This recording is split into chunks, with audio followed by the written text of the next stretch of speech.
Bismillahirrahmanirrahim. Assalamualaikum warahmatullahi wabarakatuh. Alhamdulillah hamdal hamidin hamdal syakirin hamdan yuafi ni'amahu wa yukafi'u mazidah. Ya Rabbana lakal hamdu kama yanbaghi li jalalika wa azimi sultanik. Allahumma salli wa sallim ala sayyidina wa mustafana Muhammadin wa ala alihi wa sahbihi wa man tabi'ahum bi ihsanin ila yaumiddin. Amma ba'du, faqala rabbi shrah li sadri wa yassir li amri wahlul 'uqdatam min lisani yafqahu qawli.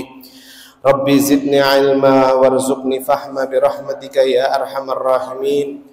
Nawaina ta'alluma wa ta'lim wa tadhakkura wa tadhkir wa naf'a wal intifa' wal ifadata wal istifadah wal hatha ala tamassuki bi kitabillahi wa sunnati rasulih wad du'a ila al huda wad dalalata ala al khair ibtigha'a wajhillahi wa mardatihi wa qurbihi wa thawabihi subhanahu wa ta'ala. Alhamdulillah, segala puji hanya milik Allah subhanahu wa ta'ala, yang wajib kita selalu fikirkan, selalu syukuri, yaitu nikmat Islam dan iman yang Allah berikan kepada kita semua. Bukan hanya Allah memberikan rezeki uang saja kepada kita, melainkan nikmat Islam dan iman adalah nikmat yang luar biasa, wabil khusus nikmat sehat wal afiat. Maka mudah-mudahan dengan hadirnya kita pada sore hari ini dan juga teman-teman wal jamaah rutinan MCI Majelis Charge Iman yang mungkin pada sore hari ini berhalangan hadir, mudah-mudahan Allah juga berikan pahala kepada mereka semuanya. Salawat serta salam semoga selalu tercurahkan kepada baginda besar Nabi kita Muhammad sallallahu alaihi wasallam, yang karena beliaulah kita terselamatkan dari jalan kesesatan menuju jalan yang Siratul Mustaqim.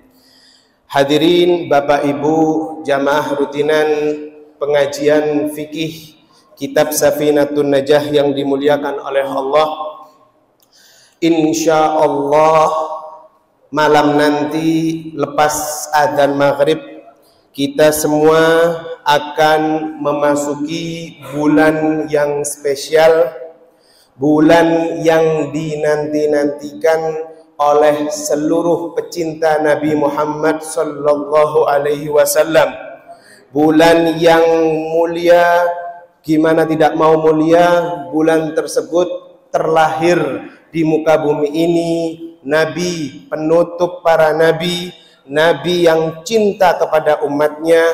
Siapa lagi kalau bukan Nabi kita Muhammad sallallahu alaihi wasallam, yang mana bulan tersebut dikenal dengan bulan Maulid atau bulan Rabiul Awal. Jadi nanti setelah adzan maghrib, insya Allah kita semua akan memasuki pada tanggal 1 Rabiul Awal, yang mana kenapa kita harus menyambut, kenapa kita harus bersuka cita dengan datangnya bulan Rabiul Awal? Karena bulan itu adalah bulan kelahiran Nabi Muhammad ke muka bumi ini, yang mana kelahiran beliau adalah suatu nikmat dan rahmat yang teragung yang Allah anugerahkan kepada kita. Perayaan Maulid Nabi yang tersebar di mana-mana di seluruh dunia, bahkan umrah dan ziarah Nabi, ziarah Rasulullah di kota Madinah, selain ramenya di bulan Ramadan dan di bulan haji, rame juga di bulan Rabiul Awal, yang mana orang-orang rindu, mereka rindu dengan Nabi Muhammad dan ingin mengucapkan salam langsung di hadapan makam beliau. Sallu ala Nabi Muhammad.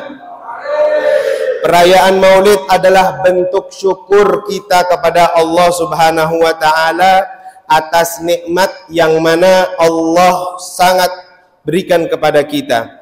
Dengan sebab Nabi Muhammad kita mengenal Allah, satu-satunya Tuhan yang berhak wajib disembah, satu-satunya Tuhan yang tidak ada yang bisa menyerupai segala sesuatu, Tuhan yang tidak membutuhkan kepada segala sesuatu. Maka dengan Nabi Muhammad akhirnya kita kenal Islam. Dengan Nabi Muhammad kita kenal Allah. Dengan Nabi Muhammad kita mengerti akhlak. Dengan Nabi Muhammad kita akan masuk ke dalam syurga. Maka ma'asyiral hadirin, perayaan Maulidun Nabi Muhammad sallallahu alaihi wasallam adalah bentuk kecintaan umat Nabi Muhammad kepada beliau, yaitu Rasul sallallahu alaihi wasallam. Maka sangatlah bohong apabila seseorang cinta akan sesuatu tapi dia tidak menyebut namanya berkali-kali. Kita cinta atau kita ingin beli handphone, pasti akan menyebutkan setiap waktu kepada sanak famili kita, keluarga kita. Tujuan beli handphone, misal iPhone 15 baru keluar kemarin, ya. Atau tujuan mau membeli mobil untuk keluarga kecil, disebut terus ingin membeli mobil, ingin beli mobil, sampai masuk mimpi. Ingin beli sepeda motor, yang mana mungkin motornya pingin motor yang tidak suka patahan, ya, yang rangkanya kuat kokoh, disebut-sebut terus, disebut-sebut. Maka dari itu bohonglah kita apabila kita cinta kepada Nabi Muhammad tapi kita tidak suka menyebut nama beliau. Jadi seseorang diberikan oleh Allah, diberikan taufik oleh Allah untuk cinta kepada Nabi Muhammad. Kita nggak kenal Nabi Muhammad, tapi dengan menyebutnya berkali-kali, bahkan di dalam sholat apabila seseorang tidak menyebut nama asyhadu an la ilaha illallah wa asyhadu anna Muhammadar Rasulullah, kita tidak menyebut wa asyhadu anna Muhammadar Rasulullah, sholat kita tidak sah. Loh, saking pentingnya nama Nabi Muhammad sallallahu alaihi wasallam, minimal kita menyebutkan nama beliau 5 kali dalam sehari, minimal kalau wajib, ya. Akan tetapi bentuk cinta kita yang kepada Nabi Muhammad SAW bisa diwujudkan dengan memperbanyak sholawat kepada Nabi Muhammad hari Jumat, malam Jumat. Yang biasa belum istiqomah untuk bersolawat kepada Nabi Muhammad, monggo di istiqomahi setiap malam Jumat solawat minimal 100 kali. Hari Jumat yang biasanya hanya diem saja ketika hari Jumat, pagi hari bahkan menjelang Jumat, monggo di istiqomahi solawat minimal 100 kali. Di antara fadilah solawat ialah Allah akan mengabulkan hajat seseorang dengan cepat. Hajat seseorang pastinya berbeda-beda. Ada hajatnya ayah dengan anak, hajatnya suami dengan istri, keinginan seseorang satu dengan yang lain pastinya berbeda-beda. Maka barang siapa yang ingin hajatnya lekas diijabahkan oleh Allah, salah satu caranya ialah dengan bersolawat kepada Nabi Muhammad. Hajat apa Ustadz? Hajat apapun itu. Anda ingin hajat dunia maupun hajat akhirat. Dan banyak para ulama yang sudah memberikan ijazah atau memberikan pedoman ilmu kepada seseorang, kepada murid-muridnya. Kalau Anda ingin lekas cepat impian Anda terwujudkan, akeono solawat, banyakilah membaca solawat. Allahumma sholli ala Muhammad.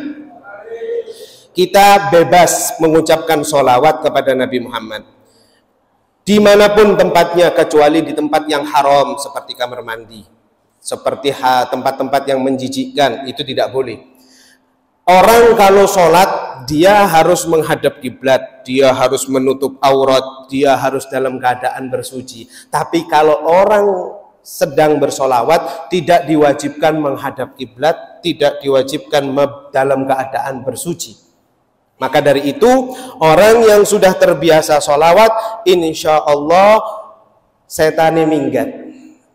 Yang kebanyakan grundel, banyak sumpek, banyak mangkel, banyak hal-hal yang memang dia nggak bisa mengkondisikan dirinya. Ayo kita memperbanyak sholawat kepada Nabi Muhammad Shallallahu Alaihi Wasallam.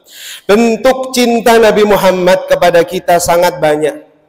Saya yakin saya pribadi, panjenengan semuanya di sini pasti belum pernah tahu kenal sosok Nabi Muhammad. Akan tapi dengan datangnya bulan Rabiul Awal, di mana-mana tersebar bacaan sejarah Siratun Nabi, Maulidun Nabi, maka disitulah mari kita hadirkan Nabi. Ya, yang mana disebutkan di dalam hadis yang diriwayatkan oleh Imam Muslim, Rasulullah SAW bersabda, likulli nabiyyin da'watun mustajabatun, fata'ajjala kulla nabiyya fi da'watihi wa inni akhtaba'tu da'wati syafa'atun li ummati yaumal qiyamah. Yang artinya setiap nabi memiliki kesempatan berdoa kepada Allah. Tapi semua nabi sebelum Nabi Muhammad minta dimustajabahkan di dunia. Kecuali aku, kata Nabi Muhammad. Aku nanti minta doa yang Allah pasti istajabahkan. Apa kata Nabi Muhammad? Aku ingin syafaat kepada seluruh umatku sampai hari kiamat. Duh, cintanya Nabi Muhammad. Nabi Muhammad gak kenal kita, Bapak Ibu. Tapi Nabi Muhammad sebelum wafat, istilah zaman now-nya itu, memendingkan doanya, ditahan, nggak mau berdoa karena Rasulullah kalau doa satu kali pasti mustajabah. Tapi Rasulullah menahan doa yang akan didahulukan atau akan diijabahkan oleh Allah di dunia ini. Kata Rasulullah, aku akan meminta nanti di hari kiamat seluruh umatku masuk ke dalam surga. Sallu ala Nabi Muhammad. Pada hari kiamat diceritakan di dalam hadis Nabi juga yang diriwayatkan oleh Imam Nasai, Allah berkata kepada Nabi, ya Muhammad, sal tu'ta washfa' tushaffa. Ya Muhammad, saat ini sekarang aku akan memberikan keinginanmu, mintalah engkau apa yang akan aku beri, dan apabila engkau menginginkan syafaat, pertolongan, sebutkan siapa yang mau kau tolong. Kemudian di dalam hadis ini Rasulullah berkata, ay Rabbi ummati ummati. Ya Allah, kalau memang benar hari ini engkau memustajabahkan doaku, umatku umatku. Masuk ke semua ke surga.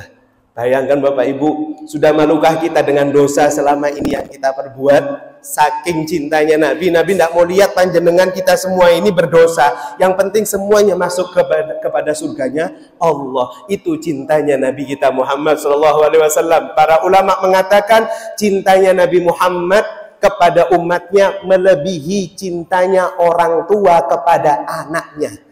Anda sudah memiliki anak, Anda yang belum memiliki anak, semoga segera menyusul memiliki anak. Yang sudah merasakan punya ponaan, ya, yang punya ponaan, ponaannya jatuh keluar darah. Kira-kira panjenengan hati nurani sebagai manusia yang lemah ini kesian nggak? Kesian. Orang tua yang melihat anaknya dalam keadaan sakit, kesian. Doa, minta kepada Allah. Bahkan beli air zam-zam, bahkan bawa ke dokter sampai anaknya itu sembuh. Itu cintanya orang tua kepada kita. Tapi cintanya Nabi Muhammad kepada umatnya melebihi cintanya orang tua kepada anaknya. Allahumma sholli ala Muhammad. Perayaan Maulid Nabi Muhammad SAW di bulan Rabiul Awal mengingatkan kita akan keagungannya, mengingatkan kita akan keutamaannya, mengingatkan kita akan akhlaknya, mengingatkan kita akan perjuangannya, mengingatkan kita akan gambaran ketampanannya, mengingatkan kita akan keindahan jasad mulianya. Maka ma'asyiral hadirin, orang-orang ketika hadir Maulidun Nabi, orang-orang ketika hadir kepada cerita siratun Nabi, sirat nabawiyah, ya, sejarah Nabi, maka orang-orang itu pasti sholawat mulutnya. Yang benar-benar mengaku cinta sama Nabi Muhammad ketika hadir Maulid, pasti dia nggak diem saja, pasti dia Allahumma sholli ala Muhammad, Allahumma sholli ala Muhammad, Allahumma sholli ala Muhammad. Karena apa? Kita nggak mungkin tersentuh cinta kepada Nabi Muhammad kalau tidak menghadiri majelis-majelis seperti majelis Maulid, seperti majelis taklim saat ini. Kita nggak mungkin kenal Nabi Muhammad kecuali di tempat-tempat suci seperti ini. Ya, maka Apabila kita sudah hadir maulid, pasti kita akan terbawa suasana. Pasti ketika mahallul qiyam, pasti kita menangis ya, yang memang banyak dosanya, terkadang teringat akan dosa-dosanya zaman jahiliyah, ya. Jadi andaikan saja saya, ya Allah, aku bisa memimpi Nabi Muhammad, mimpikan aku ya Allah. Aku cinta Kanjeng Nabi ya Allah. Itu biasanya hadir, biasanya tersentuh hati itu ketika hadir ke majelis maulidun nabi atau majelis-majelis ilmu seperti ini. Maka ma'asyarul hadirin wal hadirat, seorang mukmin yang sejati pasti merindukan nabi. Itu pasti. Yang mukminnya abal-abal, dia pasti sopo sih kanjeng nabi, alah so. Jadi orang yang pasti cinta Nabi dan mengerti bahwasanya Nabi itu cintanya lebih kepadanya daripada orang tuanya, pasti dia rindu, pasti dia sholawat terus, tanpa mengenal waktu, tanpa mengenal tempat. Maka seorang mukmin sejati pastilah sangat ingin bertemu baginda Nabi Muhammad SAW, walaupun sekejap dalam pandangan mimpi. Jadi ketika mahallul qiyam, kita pasti ingat dosa, ya Allah anugerahkan aku bisa memandang Nabi Muhammad SAW meskipun satu kali semasa hidupku ini. Itu pasti terngiang-ngiang Bapak Ibu. Maka mari kita tambahkan sholawat kita di bulan Rabiul Awal ini dengan cara bersolawat, kemudian dengan cara meneladani beliau, akhlak-akhlaknya, mempelajari beliau siapa sih Nabi Muhammad itu. Maka insya Allah di bulan Rabiul Awal kita akan menyambutnya, datang bulan Maulid ini dengan sukacita, dengan penuh harapan bisa memimpikan Nabi Muhammad SAW. Disebutkan para ulama, orang yang paling menyesal di hari kiamat selain orang yang banyak dosanya ialah orang yang tidak bisa memandang wajah Nabi Muhammad. Orang yang paling gelo, paling nyesal, bahkan mereka mengatakan ya laitani kuntu turaba. Coba seandainya dulu aku dunia cuma jadi tanah, gak ada hisapnya. Saking apanya? Saking nyesalnya mereka, dia tidak bisa memandang wajah Nabi Muhammad. Maka orang yang sudah tidak bisa memandang wajah Nabi Muhammad sudah pasti dicap naru jahannam, neraka jahannam. Mau kepada siapa lagi minta syafaat, minta pertolongan kalau bukan kepada Nabi kita Muhammad SAW. Dan ingat Bapak Ibu, di hari kiamat Rasulullah berada di shaf paling depan dengan disertai para nabi di belakangnya dan disertai para aulia wassalihin, dan paling dekatnya manusia di dekat Nabi Muhammad, di shaf yang awal dengan Nabi Muhammad, dia yang paling banyak sholawatnya ketika di dunia. Loh, ada saya Ustadz, saudara saya istiqomah baca sholawat 3000 kali. Banyak atau sedikit? Yang 10.000 kali itu banyak. 3.000, yang 10.000 itu banyak. Oh ya, ada lagi teman saya 10.000, yang 100.000 itu banyak. Jadi apa? Apabila seseorang sudah ingin istiqomah, jangan dia banggakan bahwasanya dengan sholawatnya yang 100 kali, 300 kali, 1000 kali, 10.000 kali itu banyak. Jangan. Maka pancinglah motivasi kita untuk memperbanyak, lebih banyak lagi daripada orang-orang lain. Ya. Jadi di hari kiamat, ya Rasulullah SAW bersabda dalam hadis yang sahih, "Aktsiru minas sholati alayya, fa inna aulakum bihi yaumal qiyamah aktsarukum alaihi sholah." Perbanyak, kata Rasulullah. Rasulullah tidak menyebutkan jumlahnya. Makanya sangat rugi orang malam Jumat, hari Jumat 100 gak baca salawat itu rugi. Karena apa? Karena kita sudah tahu ilmunya. Rasulullah mengatakan, perbanyaklah kalian mengucapkan salawat kepadaku. Berarti Rasulullah tidak memberikan jumlah. Rasulullah SAW tidak memberikan jumlah. Maka Rasulullah apabila seseorang yang sudah memperbanyak, otomatis mati lampu kayaknya. Maka apabila seseorang yang sudah memperbanyak sholawat, bisa dijamin dia akan paling dekat dengan Nabi Muhammad. Berarti tidak ada nominal ya Ustadz? Tidak ada. Ya, Anda pasti rindu di hari kiamat, sudah kita bayangkan. Jangankan ketika hari kiamat, bisa kita bayangkan apabila orang lagi hajian. Anda bisa lihat TV ya, pas hajian orang-orang lagi ada di padang mana itu? Padang, ada yang tahu? Padang mahsyar, bukan padang mahsyar. Padang mahsyar itu nanti hari kiamat. Padang Arafah. Orang haji itu di padang Arafah, pakaiannya cuman putih, tidak ada selain baju putih, berdesak-desakan. Ya, yang belum mengalami haji, mudah-mudahan panjenengan semua mengalami ibadah haji. Ya, di hari haji tersebut orang-orang pasti mikir, ya, pasti mikir, berdesak, nggak bisa berjalan Bapak Ibu. Mengelangkahkan kaki dengan lebar itu nggak bisa. Bisanya sedikit maju ke depan sampai menjelang matahari terbenam menuju ke Musdalifah. Di hari itu kita semua orang-orang yang haji teringat ya apa nanti di padang mahsyar. Disebutkan di padang mahsyar apa? Sesungguhnya di padang mahsyar matahari dalam keadaan apa? 1 kilan. Kita bisa bayangkan panasnya matahari pada hari ini ya. Dengan jarak berkilo-kilo mil masih terasa panas Surabaya ini. Dan bagaimana di hari kiamat padang mahsyar matahari diibaratkan matahari itu sejengkal, sekilan. Di hari itu orang-orang saling maju, saling berdiri semuanya. Tidak ada yang memakai pakaian satu benang pun. Itu kata Nabi. Dan Rasulullah dan sahabat bertanya, ya Rasulullah, apakah tidak ada memakai satu benang pun? Apakah tidak muncul syahwatnya laki-laki melihat auratnya perempuan dan yang perempuan tidak muncul syahwatnya melihat laki-laki? Kata Rasulullah, tidak ada rasa syahwat di hari itu. Karena di hari itu hari di mana orang-orang tenggelam dengan air matanya 1 mata kaki. Ada yang tenggelam dengan air matanya 1 dengkul. Ada yang tenggelam sampai leher, dan bahkan ada yang sudah nggak kelihatan dengan keringatnya. Dan di hari itu Allah majukan mereka satu persatu, dibuka aibnya dari dia mulai dewasa hingga dia wafat, ditunjukkan dan seluruh orang melihat. Dan di hari itu sebuah zat yang maha adil yang menetapkan keadilannya dengan seadil-adilnya kepada hambanya masuk kanan atau masuk kiri. Jadi apa artinya? Itu adalah hari yang sangat seram sekali.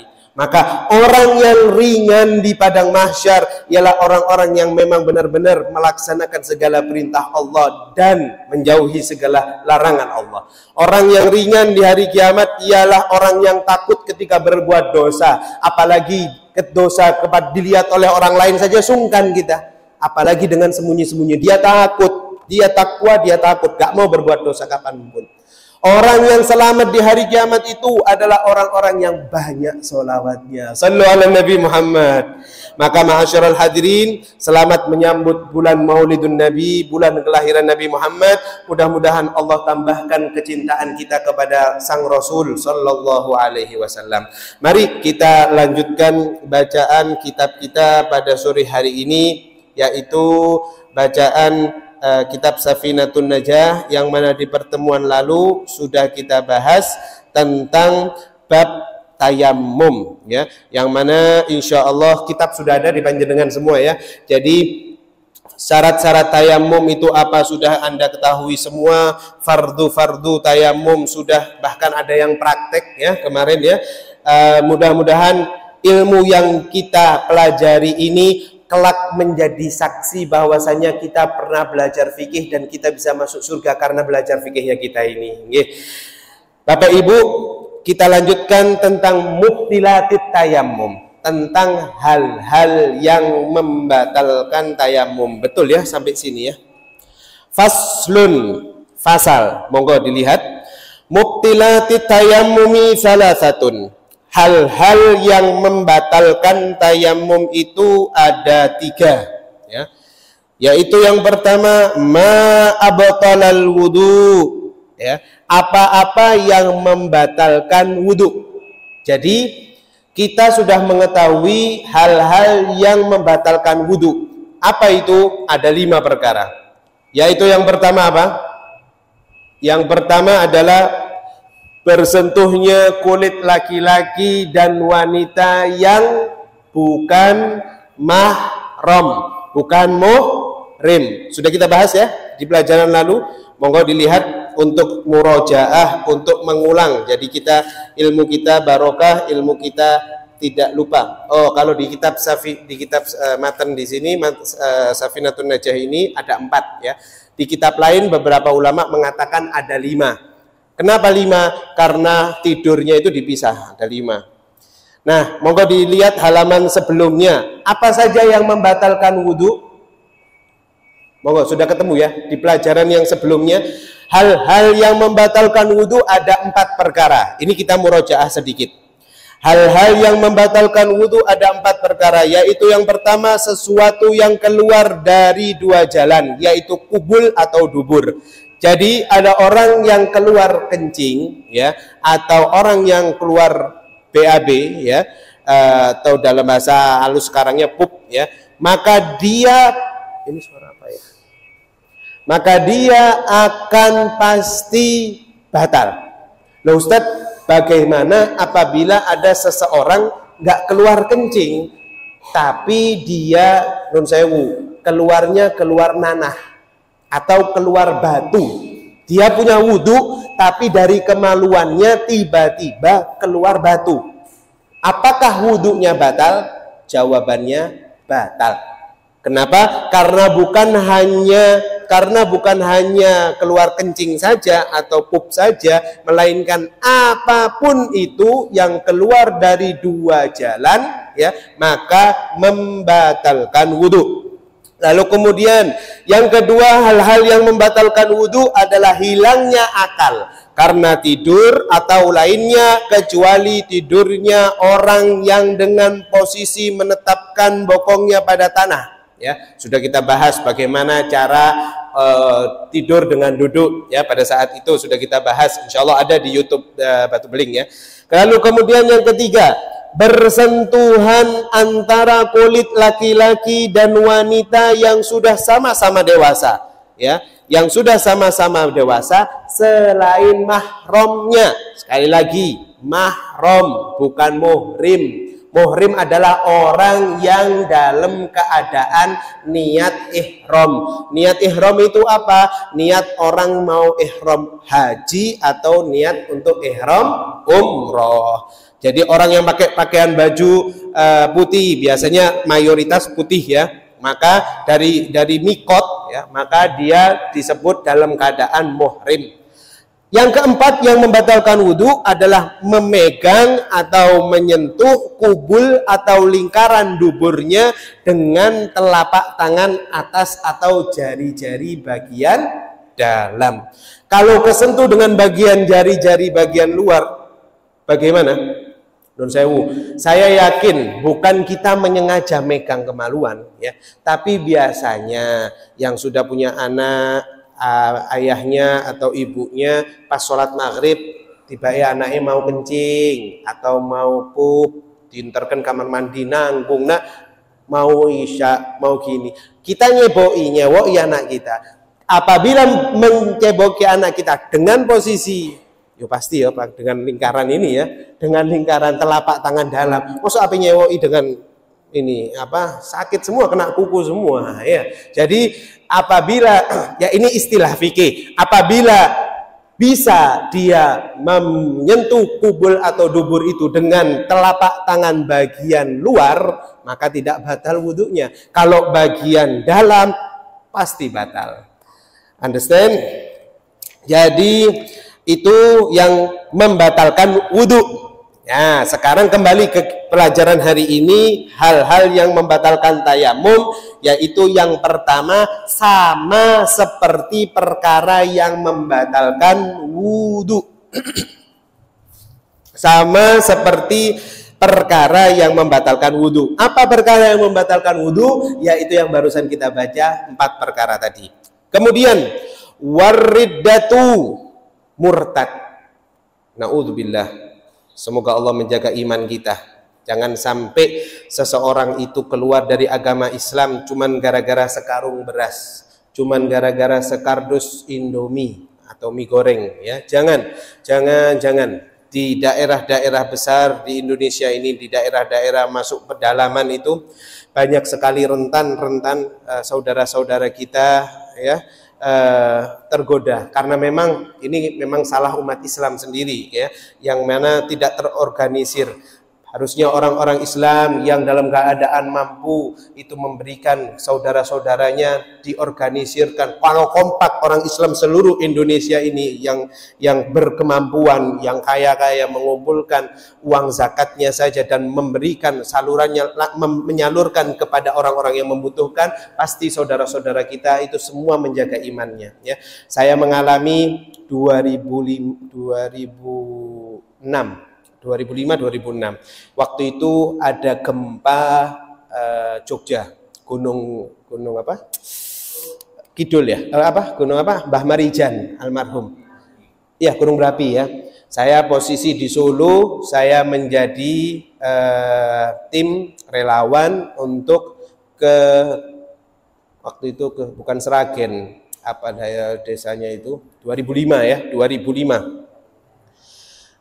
Ada kali orang Sragen, kalau nggak salah saya di daerah Klaten. Saya di Klatennya.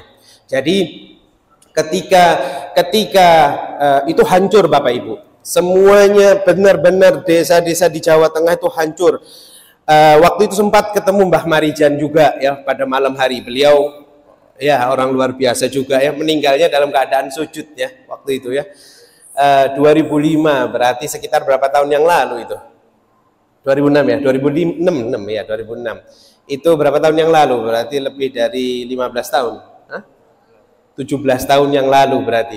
Jadi dengan mata kepala saya sendiri, saya melihat saudara-saudara saya ya yang berada di sana, umat Islam di sana, karena posisi posko saya ada di Solo, jadi tiap hari Solo Klaten, jadi tiap hari malam. Jadi itu dalam keadaan gempa, pemerintah juga menyalurkan dengan helikopter yang rendah, dan gempa itu terasa ketika kita masih di Klaten, setiap hari pasti ngerasakan gempa ya. Pada saat itu kita melihat secara langsung saudara-saudara kita yang memang belum tersentuh, bukan tidak tersentuh, belum tersentuh oleh bantuan pemerintah ataupun bantuan orang-orang yang memberikan amanah. Kemudian yaitu sangat sayang sekali ketika kita sudah masuk ke situ, mereka tiba-tiba menolak. Nun sewu Pak, terima kasih sudah ada bantuan dari gereja ini itu. Kita sudah dibaptis. Bayangkan Bapak Ibu, dengan bantuan syarat, karena ada syarat itu saya astagfirullah ya, kita karena shock lah, ini nyata langsung berhadapan dengan mereka yang memang ya kristenisasi ya, memang dalam bahasa saat ini lockout berarti ya. Jadi astagfirullah ya, kita nyesel kenapa kok nggak cepet gitu, padahal tiap hari memang kita udah cepet, tim juga keterbatasan tim yang ya sudahlah waktu itu ala kadarnya. Jadi mereka benar-benar menolak, terima kasih karena sudah setiap minggu akan dijamin, yaitu tadi makan gula sekian, ini sekian. Dengan ya Allah, ini umat Nabi Muhammad Bapak Ibu. Jadi apabila nanti insya Allah suatu saat mereka dapat hidayah, mau masuk ke dalam agama Islam lagi, kalau hukum para ulama mengatakan orang yang murtad, itu yang sudah kita bahas juga, saya sudah pernah ngomong, orang yang murtad keluar agama Islam meskipun dalam waktu sebentar, betul Islam, balik lagi, pahala, seluruh pahala mulai dia balik sampai dia murtad tadi hilang. Pahala sholat hilang, pahala puasa hilang, pahala kebaikan sodako hilang, pahala berbakti kepada orang tua hilang, semua pahala dianggap nol. Langsung dia mau login lagi, mau masuk ke dalam agama Islam, syahadu an la ilaha illallah, syahadu Muhammadur Rasulullah, kasih do. Misalnya ada yang buat guyonan seperti itu, maka percuma. Dia syahadat lagi, dia masuk Islam, tapi dia seakan-akan selama ini tidak pernah berbuat kebaikan apapun. Na'udzubillah, semoga Allah menjaga keimanan kita. Jadi orang-orang yang seperti itu ya, maka dia membatalkan tayamumnya. Ya, membatalkan tayamumnya. Lalu kemudian, nah ini pembahasan kalau mau panjang di bab riddah ini, bab murtad ini panjang, ada itu ilmu tasawuf. Tasawuf itu nanti ada ilmunya, kalau bahasa Yunaninya filosofi ya, ada pelajarannya lagi. Kemudian yang terakhir, perkara yang membatalkan tayamum adalah watawahumul ma'i in tayammama li faqdihi. Dan orang yang menduga adanya air jika tayamumnya karena tidak ada air. Sudah kita berikan contoh di minggu lalu, orang yang tayamum apakah harus tidak ada air saja? Tidak ya. Orang yang tayamum itu pertama orang yang tidak ada air, maka dia harus mencari dulu kanan, kiri, ya, barat, timur, selatan, utara. Apabila benar-benar yakin, sejarak berapa? Minggu lalu, bukan minggu lalu, saya salah sebut minggu lalu. Pertemuan lalu, sejarak 150 meter barat, 150 meter timur, 150 meter utara, 150 meter selatan, tidak ada air benar-benar, maka dia sah tayamumnya. Tiba-tiba pas tayamum, pas mau sholat, usolli, tiba-tiba hujan turun, hujan tiba-tiba turun, kayak sekarang mendung ini ya. Jadi hujan, langsung turun hujan. Maka bagaimana hukum tayamumnya? Hukum tayamumnya otomatis batal, gak sah. Hujan, tapi dia ngelanjut sholatnya tidak sah. Maka bagaimana? Maka dia kembali untuk bersegera wudhu dengan air hujan. Kalau memang benar-benar airnya tidak ada dan yang ada hanya air hujan. Kemudian bagaimana apabila tayamumnya itu karena sakit? Ada orang kecelakaan, tiba-tiba digips, tapi yang digipsnya itu pahanya. Apakah paha itu termasuk anggota wudhu? Termasuk anggota wudhu atau bukan? Bukan. Berarti orang yang digips pahanya, dia masih berkewajiban untuk wudhu sempurna. Wah, aku digips. Ini digips, ini paha separuh misalnya. Atau bukan pahanya, yang digips misalnya bagian apa nih namanya? Panggung bahu ya, bagian bahu atau bagian pinggul nggak pernah ada kalau pinggul. Kalau ya bahu atau lengan atas sini. Apakah ini termasuk bagian anggota wudhu? Bukan ya. Tapi kalau yang digips adalah anggota wudhu, wabil khusus tangan ya. Tangan ini biasanya yang rentan itu, kalau yang biasa futsal jatuh tiba-tiba tangannya dulu kan ya, biasanya ya. Jadi tangan dulu digips tangannya, wes. Koncone tanda tangan KB, biasanya kan gitu ya. Dulu kita SMA kan gitu, iseng. Jadi digips nih, kata dokter 2 bulan baru dibuka ya. Otomatis kita nggak bisa wudhu. Yang hanya kelihatan tanpa gips itu biasanya telapak tangan saja ya. Maka bagaimana? Maka hukumnya bertayamum.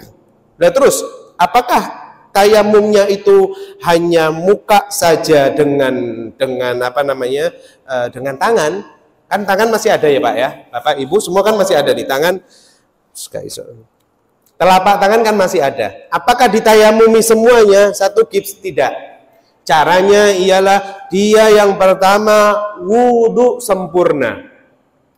Loh, gak sempurna karena ini ada gips. Maka wudhunya yang sempurna yang dimaksud tanpa kena gips tadi. Jadi telapak tangan itu juga dibaluri air, tapi gipsnya itu tidak dikenakan air. Setelah dia mencuci kaki, baru dia bertayamum untuk muka. Kalau tayamum kan hanya 2 saja, wajah dan kedua tangan. Nah, gipsnya itu tadi ditayamumi. Seperti itu ya Bapak Ibu. Jadi itu kalau yang gips. Bagaimana apabila kena apa itu? Hansaplas, di hansaplas. Ya, hansaplas ya, karena bekerja keras kakinya di hansaplas bagian telapak kaki atau bagian telapak tangan ya, kena silet, kena apa? Hansaplas hukumnya wajib dicabut. Tuh, hansaplas katanya di iklan itu masuk air, Ustaz.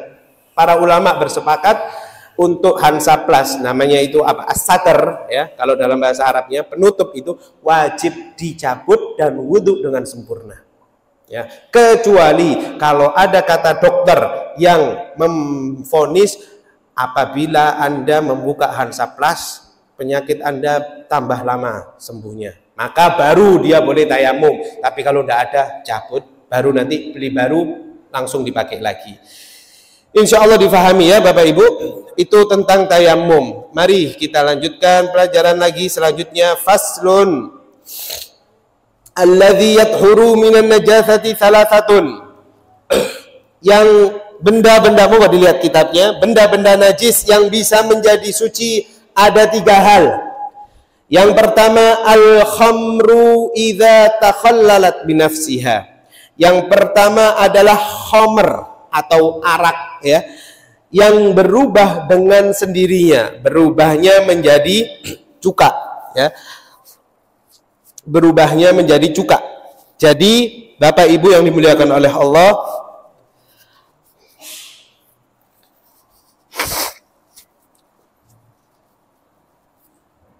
khamr adalah, arti khamr adalah perasan anggur ya, perasan anggur.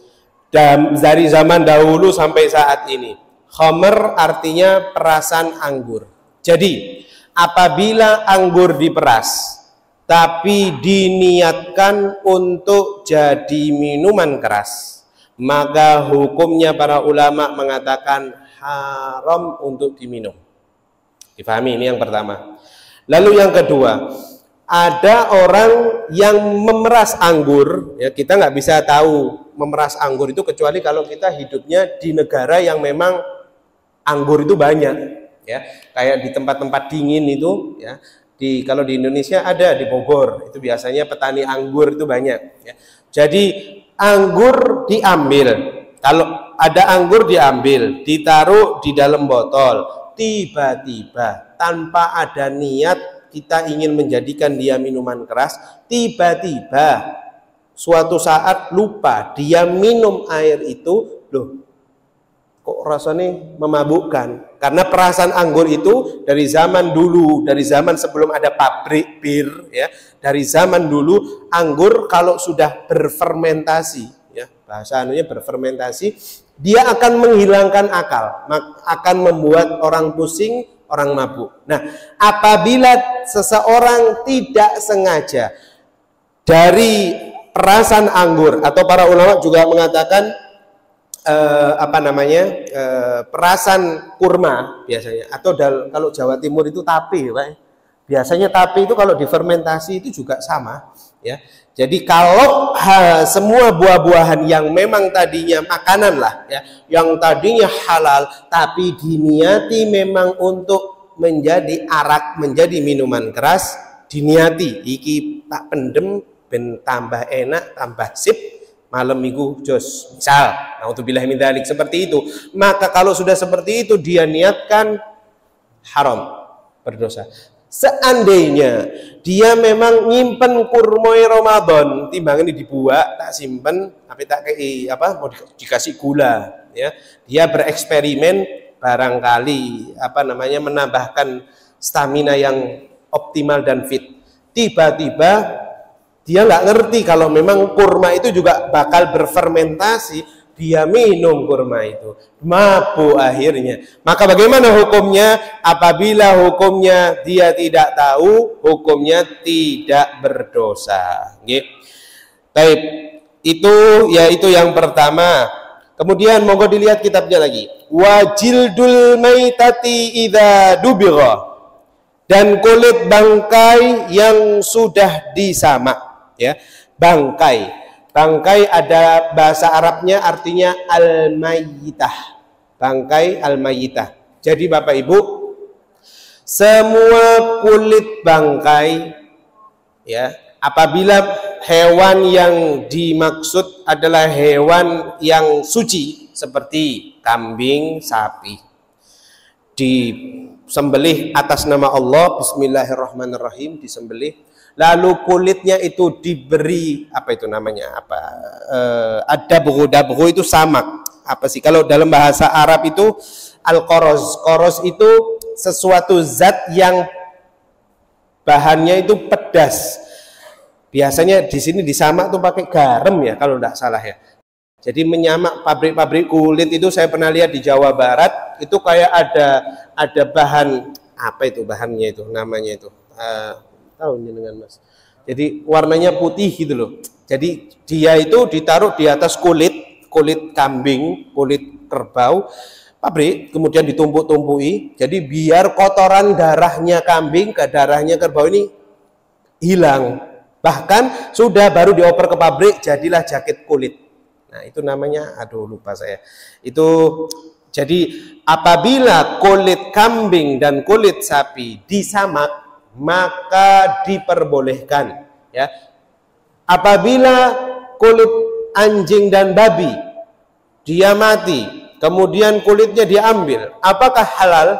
Jawabannya haram, berdosa. Loh Ustaz, apabila ada orang punya itu, yang punya kulit harimau ya, kulit buaya biasanya dipakai di apa namanya disamak lalu digunakan untuk pajangan atau digunakan untuk barang seperti tas, dompet. Kalau kulit apa namanya buaya, maka bagaimana hukumnya? Hukumnya para ulama sebagian berselisih paham. Para ulama mengatakan kulit selain anjing dan babi, ya anjing dan babi otomatis udah pasti haram. Tapi kalau kulit selain sapi, kerbau, kambing, seperti tadi yang saya sebut buaya, harimau, para ulama sebagian mengharamkan juga. Kenapa? Karena orang yang memakai kulit buaya, kulit harimau itu biasanya akan menimbulkan sifat sombong pada dirinya. Itu yang menjadi haram. Ya, jadi apabila kulit yang disamak itu adalah kulit, dijadikan karpet. Sekarang ada karpet ya dari kulit kerbau. Wah, mahal harganya itu. Bukan hanya jaket, kulit itu dijadikan samak, Pak. Jadi bagaimana hukumnya kalau sapi, kambing tidak ada masalah. Halalan thayyibah, tidak ada masalah untuk digunakan, ya. Lalu kemudian mau dilihat lagi yang terakhir, wa ma sara hayawanan, dan semua yang keluar dari bangkai binatang yang sudah mati ya.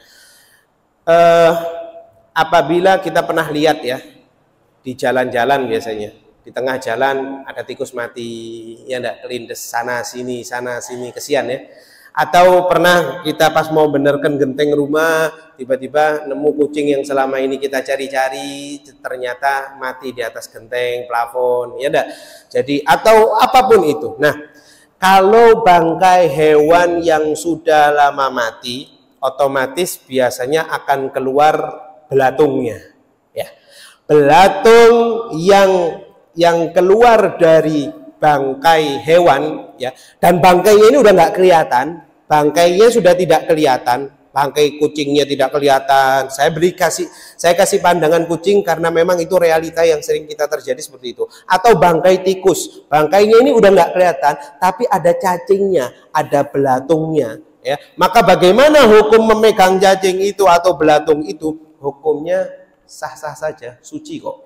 Mengapa? Para ulama mengatakan karena kemungkinan munculnya cacing atau belatung itu bukan dari zat bangkainya, akan tetapi terciptanya karena memang para ulama mengatakan ya karena terurai menjadi, karena zatnya hewan itu ya aslinya dari cacing dan belatung itu. Jadi hukumnya boleh-boleh saja, tidak najis apabila seseorang memegangnya, cuman jijik ya pembuatan. Jadi itu yang faslun atau fasal kelanjutan dari kitab Safinatun Najah pada minggu hari ini. Masyarul hadirin, sesaat lagi atau pelajaran selanjutnya kita akan membahas tentang najasah. Tapi insya Allah masalah najis ini sebagian sudah kita bahas, tapi insya Allah akan kita bahas lagi di pertemuan selanjutnya saja. Yang terpenting saya akan mengingatkan kepada diri saya pribadi dan kepada panjenengan semua, jangan pernah lepas akan wudhu. Loh, kok bisa tidak lepas wudhu? Sudah kita bahas waktu itu ya. Menjaga wudhu itu apabila batal wudhu lagi, batal wudhu lagi ya. Seperti itu. Meskipun kerja, meskipun tidak sholat, meskipun tidak sholat. Apalagi kita menghadiri majelis ilmu seperti ini. Dulu zaman Imam Malik ya, sahabat bahkan para ulama dulu, para pemuka hufad Quran dan hufad hadis, mereka apabila ingin membahas Al-Quran, pengen membahas hadis, mereka itu pakai pakaian rapi Bapak Ibu. Mereka pakai pakaian sopan, pakaian rapi, pakai parfum yang wangi. Kenapa? Karena yang akan diterangkan itu adalah Al-Quran dan hadis Nabi Muhammad SAW. Ya. Apalagi wudhu, pasti mereka dalam keadaan berwudhu. Ya. Jadi orang yang berwudhu itu mengingatkan saya juga akan hadis Nabi Muhammad SAW yang diriwayatkan oleh Imam Muslim. Rasulullah bersabda, "Tablughul hilyatu minal mu'min haitsu yablughul wudhu." Artinya, perhiasan seorang mukmin sesuai dengan batasan wudhunya. Ya. Nanti di hari kiamat, bukan saat ini ya, perhiasan kita nanti di hari kiamat itu nanti ada orang-orang yang terang tangannya, ada orang-orang yang terang mukanya. Kalau sekarang terang mungkin menakutkan ya, seperti silaunya lampu. Tapi di hadis ini yang dimaksud ada orang-orang yang melebihkan wudhunya itu nggak ngepres. Jadi wudhunya dia lebihkan sampai melebihi dari sikunya. Ketika mencuci kaki juga sama, dia lebihkan sampai di atas mata kakinya, nggak sampai dengkul ya, sampai ke mata kakinya. Nah itu nanti lebihan wudhu itu akan menjadi perhiasan kita di hari kiamat. Akan menjadi terang, kemudian ketika itu Rasulullah akan memandang umatnya dari atas dan memilah mana umatku dari wudhunya. Jadi yang terang-terang tadi di pinggir ke kanan, yang nggak terang agak menjauh ya. Maka dari itu wudhunya kita pada saat ini jangan sampai tidak melebihi dari yang disyariatkan. Sunnah melebihkan apa-apa yang disyariatkan itu tadi. Lalu kemudian barang siapa yang berwudu kemudian memperbaharui wudunya, maka dosa-dosanya akan keluar dari jari-jarinya. Ini belum sholat Bapak Ibu, ini belum puasa, belum ngaji, belum tawaf, belum ibadah lain. Wudhu itu mengampuni dosa-dosa. Bahkan apa? Sudah kita bahas juga waktu itu, bercucuran dosa itu seperti halnya bernetes air wudhu di tangan kita, di muka kita. Makanya hukum orang yang ngelapi wajahnya ketika habis wudhu itu makruh. Atau apa itu? Biasanya mari wudhu digini-gini kan, dan kering. Ini makruh, ya.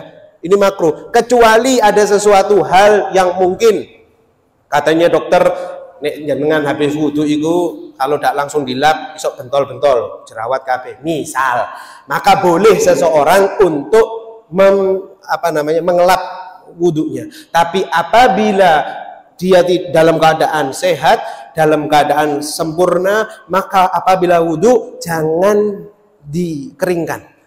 Usahakan jangan dikeringkan. Karena apa? Selama air wudhu itu masih menempel dan selama wudhu itu masih belum batal, dipastikan di dalam hadis ini bahwasannya dosa hamba Allah itu pasti diampuni.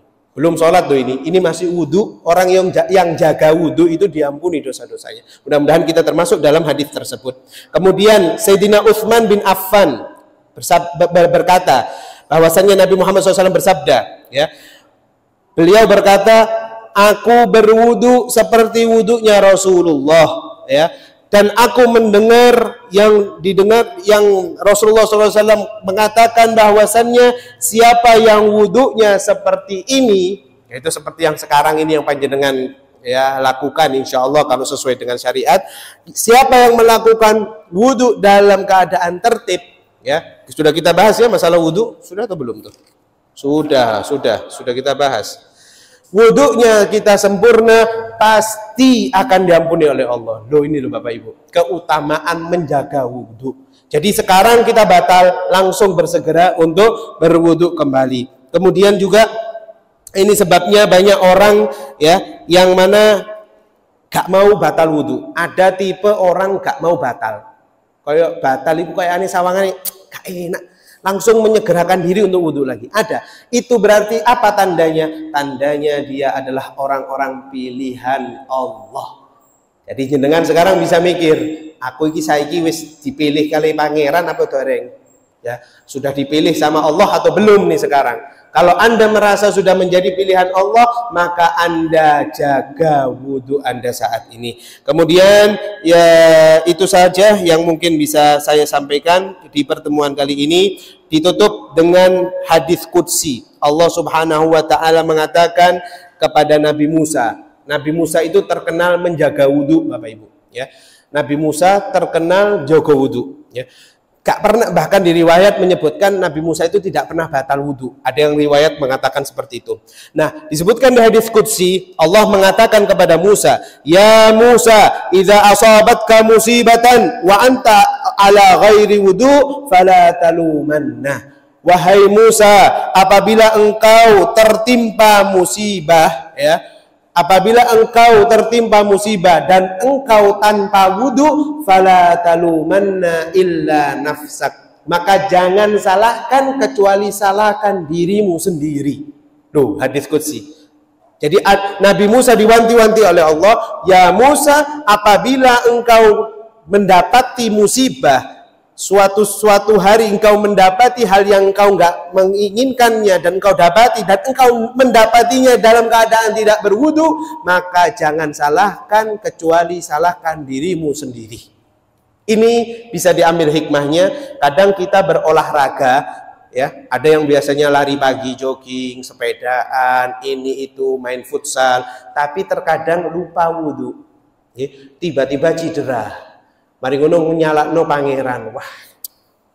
Jadi dia, wah, takdirku kok ngene sih. Misalnya disebutkan di hadits qudsi ini, jangan pernah seseorang menyalahkan kecuali dirinya sendiri apabila dia berbuat perbuatan dan dia mendapati musibah dan dalam keadaan tidak berwudu.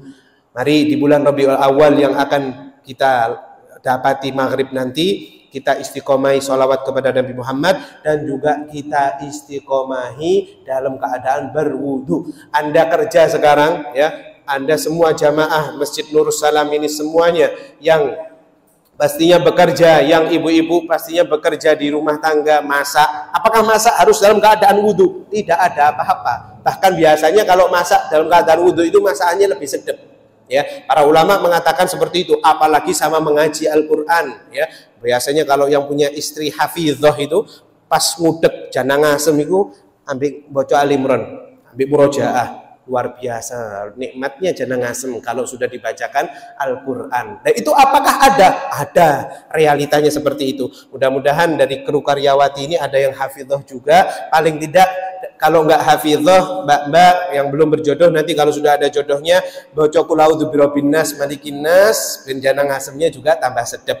Wallahu a'lam bishawab. Mudah-mudahan bermanfaat bagi kita semua. Mudah-mudahan Allah Subhanahu wa taala memberikan kepada kita keistiqomahan untuk berwudu, untuk menjaga wudu dan untuk selalu bersolawat kepada Nabi Muhammad sallallahu alaihi wasallam. Sekian dari saya di pelajaran kali ini. Kiranya ada pertanyaan, silahkan, masih ada waktu.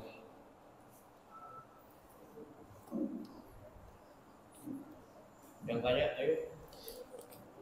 Bismillahirrahmanirrahim. Pak, monggo Pak. Mas, monggo Mas. Kau saya. Apa? Oh ya. Assalamualaikum warahmatullahi wabarakatuh. Assalamualaikum. Perkenalkan, nama saya Anggi Selfiranda.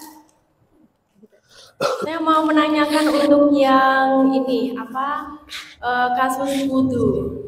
Kalau tadi kan mungkin bapaknya menjelaskan dalam hal kondisi manusia yang normal ya, yang bisa melakukan aktivitas dengan normal dan pada akhirnya memungkinkan orang tersebut wudu gitu ya, wudu secara rutin gitu. Kalau misalkan dalam kondisi manusia yang lagi koma gitu ya, koma atau lagi menjalankan opname di rumah sakit yang belum memungkinkan untuk bisa wudhu secara rutin gitu.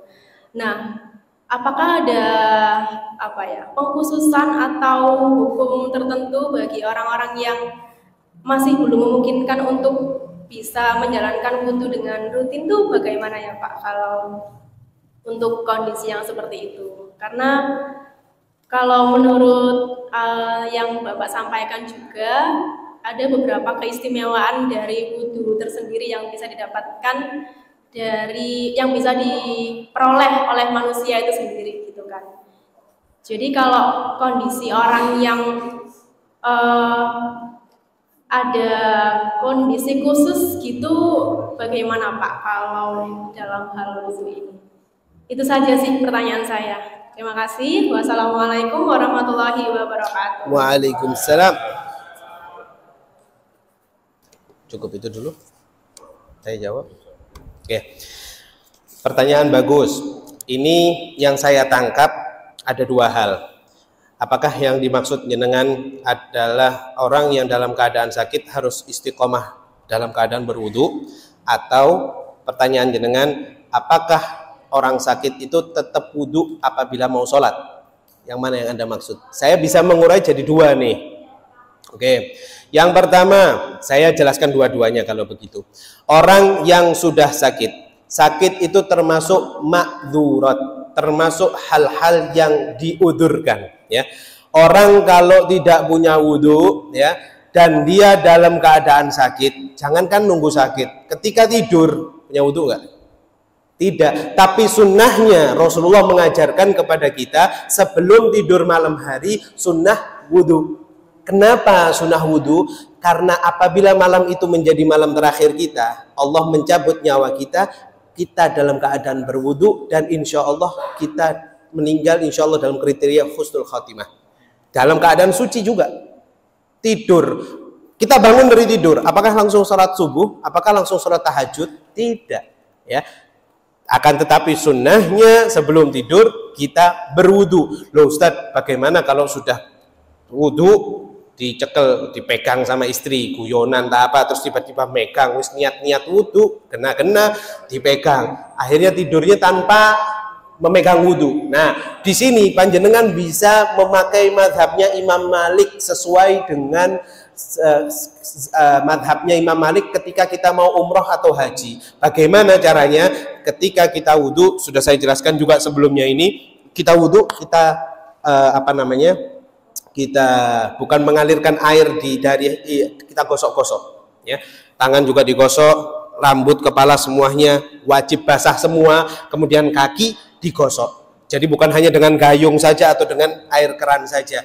Apabila istri menyentuh, atau misalnya yang istri wudhu, yang suami menyentuh, maka hukum wudhunya tidak batal. Kembali ke orang yang sakit tadi, pastinya orang yang sakit termasuk udzur.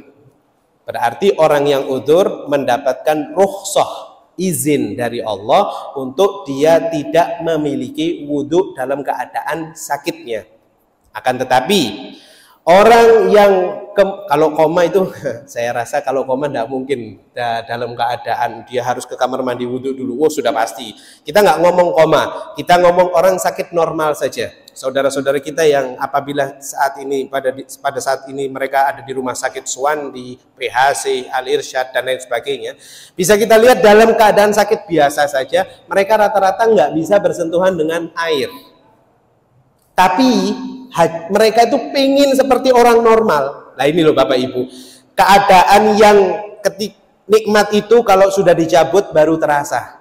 Ya, kita sekarang nikmat sehat, ya, kita punya nikmat sehat, tapi menyia-nyiakan waktu kita. Kadang kita nggak mau hadir majelis ilmu, majelis taklim, kita nggak mau sholat 5 waktu di masjid, kita nggak mau akor dengan saudara kita nggak mau, intinya seakan-akan dunia pilih dirinya. Tapi kalau sudah sakit dan terpapar di rumah sakit baru eling. Ya Allah, aku pengen sholat jamaah di masjid. Ya Allah, aku pengen ngaji. Ya Allah, aku pengen megang wudhu. Pada saat momen itu memang orang nggak bisa megang wudhu.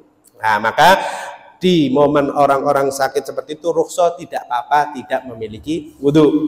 Insya Allah difahami ya pertanyaan ini ya. Dan juga memiliki wudhu ini bukan hukumnya wajib, sunnah ya. Orang yang menjaga wudhu batal, dia langsung wudhu lagi, batal wudhu lagi, batal wudhu lagi, ini sunnah ya. Tapi terkadang penyebab kesembuhan seseorang dari sakit itu dengan wudhu ya. Yang sudah punya sakit encok ya, punya sakit rematik, monggo diistiqomai wudhu. Itu biasanya hilang tanpa obat Bapak Ibu ya. Itu yang pertama. Tapi kalau saya boleh melebar sedikit dari pertanyaan jenengan, apakah orang yang dalam keadaan sakit di rumah sakit gak sholat itu wajib mengqadha sholatnya? Hukumnya wajib mengqadha sholat. Itu yang gak sholat itu wajib. Jangankan yang gak sholat, yang sholatnya hurmatil waqt, menghormati waktu. Maksudnya menghormati waktu itu apa? Dia posisi di kasur, tidak bisa turun ke kamar mandi, kencingnya di atas kasur, pupnya di atas kasur. Dia sholatnya menghormati waktu tanpa wudhu. Allahu Akbar. Misalnya sekarang sholat asar, sholat fardhu, dalam keadaan posisi tidur, sholat fardhu asri, arba rakaatin lillahi ta'ala, Allahu Akbar. Itu sholatnya hormatil waktu. Ya, hormatil waktu berarti dia tetap wajib mengqadha sholatnya apabila telah sembuh. Apabila telah sembuh dari sakitnya, dia wajib mengqadha sholatnya tersebut selama di rumah sakit. Allah, apabila ajalnya yang sudah nggak ada bagaimana? Ajalnya udah nggak ada, dia nggak, aduh, kalau sudah sakit nggak sholat meninggal, aduh, jangankan sakit nggak sholat meninggal, sakit terus dia sholatnya itu hurmatil waktu tanpa wudhu, kemudian Allah takdirkan dia meninggal, apakah ahli warisnya mengqadha sholatnya? Nah ini melebar ya pertanyaannya, insya Allah sudah pernah kita bahas. Orang yang meninggal dalam keadaan belum mengqadha sholatnya karena sakit, maka di ahli warisnya tidak wajib untuk mengqadha sholatnya. Loh, berarti gimana Ustadz? Sudah terputus. Berarti kalau memang terputusnya dia karena memang sengaja ketika sakit wis gak gelem sholat dan meninggal ketika itu, maka tanggungannya bainahu wa bainallah, antara dirinya dan Allah. Ya, makanya hati-hati, meskipun sakit orang itu tetap wajib sholat, wajib ya, tetap wajib sholat. Lalu kemudian Ustadz, sekarang saya ini dalam keadaan sehat, bisa menghadiri majelis taklim MCI Sabtu hari ini.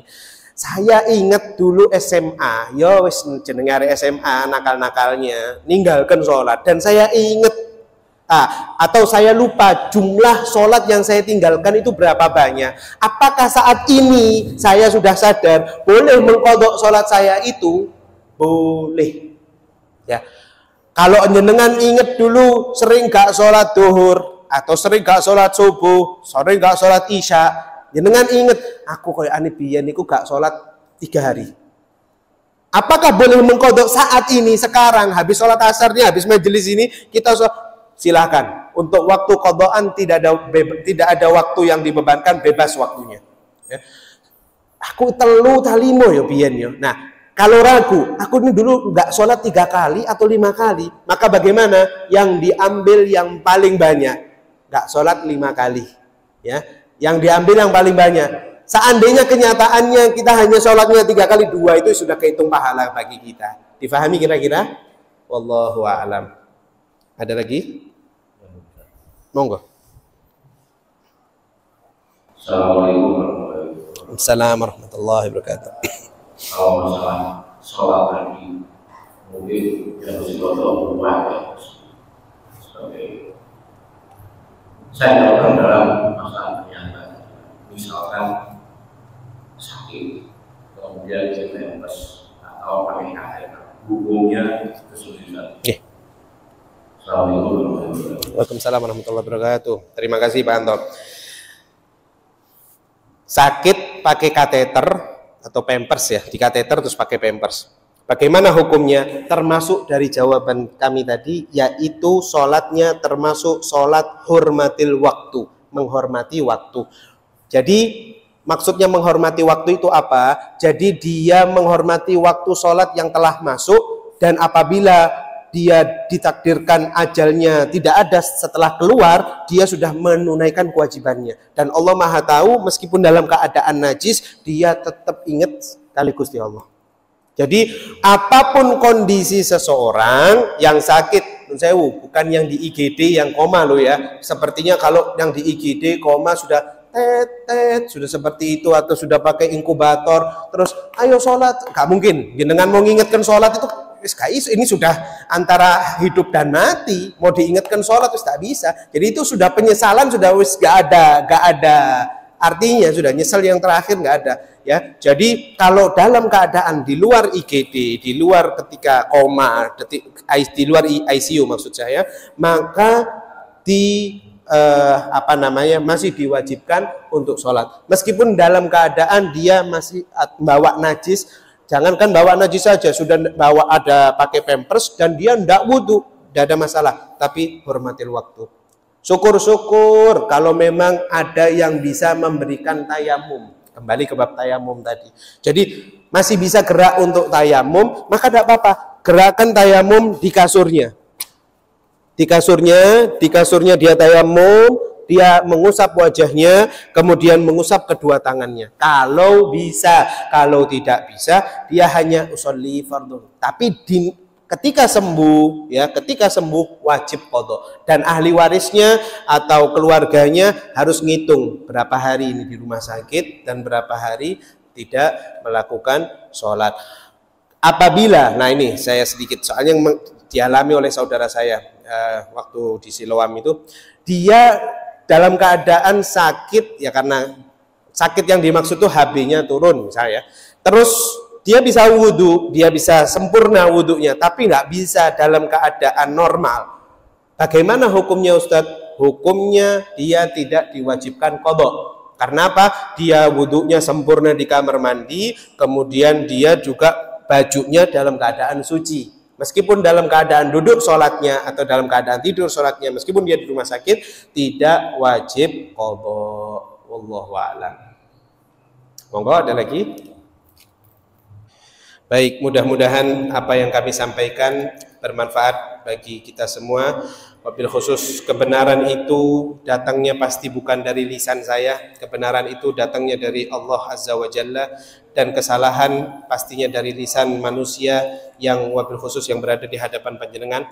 Mari kita membaca doa sebelum kita tutup majelis rutinan kita ini dengan banyak pengharapan, mudah-mudahan Allah Subhanahu wa taala mengampuni segala dosa-dosa kita, menutup aib-aib kita, karena pastinya kalau Allah sudah buka aib kita di depan orang lain, kita malu sekali ya. Maka mudah-mudahan Allah tutup segala macam aib kita, kekurangan kita, kesalahan kita yang selama ini kita lakukan, dan mudah-mudahan Allah berikan rasa cinta kepada Nabi Muhammad SAW di bulan Rabiul Awal tahun ini lebih daripada bulan Rabiul Awal tahun yang lalu, dan mudah-mudahan Allah anugerahkan kita semua untuk bisa memimpikan Nabi Muhammad SAW meskipun dalam keadaan sekejap di mimpi kita sebelum kita meninggal dunia. Amin Allahumma amin. Bismillahirrahmanirrahim. Alhamdulillahirabbil alamin. Allahumma shalli wa sallim ala sayyidina Muhammadin wa ala ali sayyidina Muhammad. Allahumma ja'al jam'ana hadza jam'an marhuma wa tafruqana bihi tafarruqan ma'suma wa la taj'al fina saqiyan wa la mahruma bi rahmatika ya arhamar rahimin wa ya akramal akramin. Allahumma inna nas'aluka ziyadatan fid din wa barakatan fil umur wa sihhatan fil jasad wa si'atan fil rizq wa taubatan qabla al maut wa syahadatan 'inda al maut wa maghfiratan ba'dal maut wal afwa 'indal hisab wa amana minal 'adzab wa nasiban minal jannah warzuqna an-nadhara ila wajhikal karim. Allahumma ja'alna min ahli ta'ah, Allahumma ja'alna min ahli khair, Allahumma ja'alna min ahli istiqamah, Allahumma ja'alna min ahli salatil jamaah. Allahumma ya Rahman ya Rahim, isma' du'ana, iqbal hajatuna, ishfi mardana ya رحمن يا رحيم ارحم أمواتنا يا ربي يا كريم اللهم ربنا هب لنا من أزواجنا وذرياتنا قرة أعين وجعلنا للمتقين إماما ربنا ظلمنا أنفسنا وإن لم تغفر لنا وترحمنا لنكونن من الخاسرين ربنا تقبل منا إنك أنت السميع العليم وتب علينا إنك أنت التواب الرحيم ربنا آتنا في الدنيا حسنة وفي الآخرة حسنة وقنا عذاب النار وادخلنا الجنة مع الأبرار يا عزيز يا غفار يا رب العالمين وصلى الله على سيدنا محمد وعلى آله وصحبه وسلم بحق سبحان ربك رب العزة عما يصفون وسلام على المرسلين والحمد لله رب العالمين بسر الفاتحة أعوذ بالله من الشيطان الرجيم بسم الله الرحمن الرحيم مالك يوم الدين المستقيم صراط الذين أنعمت عليهم غير المغضوب عليهم ولا الضالين آمين ربنا يا كريم. Sekian saya akhiri wabillahi taufiq wal hidayah. Wassalamualaikum warahmatullahi wabarakatuh. Allahumma salli ala Muhammad